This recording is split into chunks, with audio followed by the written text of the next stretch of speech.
بسم الله الرحمن الرحیم. نن زموږ موضوع د هغه زنانو او د هغه جینکو دپاره ده چې د کومو ماشومان ضایع کیږي، نو د دې وجوهات څه وي او دې کې کوم ټیسټونه پکار وي. لومبۍ خبره دا یاد ساتئ چې د کومو زنانو د پروجسټرون لیول صحیح نه وي، هغه زنانه چې د کومو زنانو د ایکس میچیورټي ایمچ لیول کمزوري وي، هغه زنانه چې د کومو زنانه پرولیکټین کمزوري وي، هغه زنانه چې د کومو زنانو په LH-FSH پرولیکټین کې هلکشان فرق وي، دې کې عموما حمل ضایع کیږي.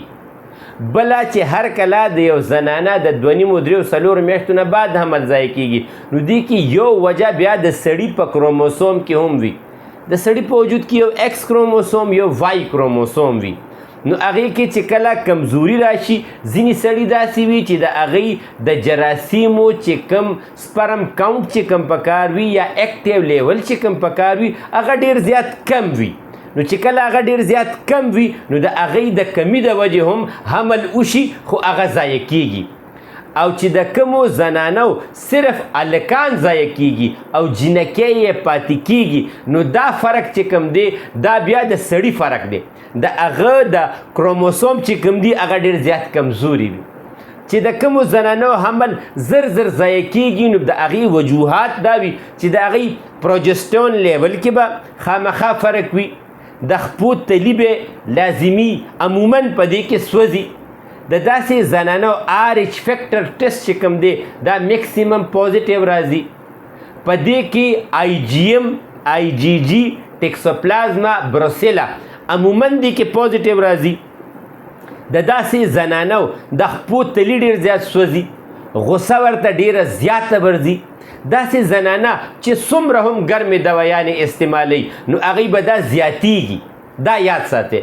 دویمه خبره دی کې دا وي چې تاسو ته به ځینې کسان دا وایي چېرې چې کله د یو زنانه 2-3 حمله ضایع شي نو دوی ورته یاره موږ به تا ته د بچهدانې نه ټک وکړو، دا یاد ساتئ، دا دروغ وي، په دې کې به هم ماشوم مري،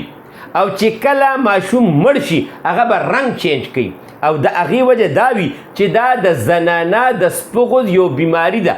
او دې کې چې تاسو څومره هم ګرم خوراکونه ګرمې انجکشنې کوئ ای به تاسو دا د جراثیمو انجکشنې دې کې ماشوم نه پای. د دې دپاره دا زما د 30 سال نسخه ده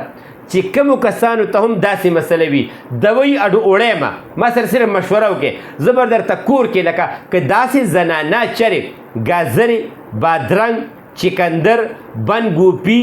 او ټیپر وغیره دا کچه خوراک سټارټ کړي، د پیو لسی ډیره زیات استعمالی، برګر شورمې میګي میکرونی سور مرچکي بریانی چرګوټي دا نه استعمالی، پیپسی وغیره هم به د دې ښه کافي گزاره وشي. خو دې کې یاد ساتئ چې څوک تاسو چېرې موږ بدله په 5000 انجکشن وکړو، په 3000 به درته انجکشن وکړو، په نوم کې به درته انجکشن وکړو، دې کې جینکۍ پای او د داسې زنانو هلکان نه پای، دا یاد ساتئ. نو که چاته داسې مسله وي ما سره رابطه کولی شئ، زما د موبایل نمبر دی 0333 91 38 479 0333 91 38 479 دا زما د موبایل نمبر دی. په دې به میسیج نه کوئ، په دې به ما ته کال کوئ، ځکه چې په دې کې د ټولې دنیا نه خلک میسیجز کوي او بیا خلک وایي حکیم صاحب جواب نه ورکوي، نو دا زما غلطي نه وي. زموږ دواخانې 2 ضایع کېږي، مین دواخانه زموږ د نوخار فلاینګ کوچو اډې سره ده، دویمه دواخانه زموږ په قمبر بایپاس مینګوره سوات کې ده، هلته زه د هرې میاشتې ړومبي اتوار ته ځم، نو چې چاته مسله فون کولی شي الله به خپل فضل کړي. السلام علیکم.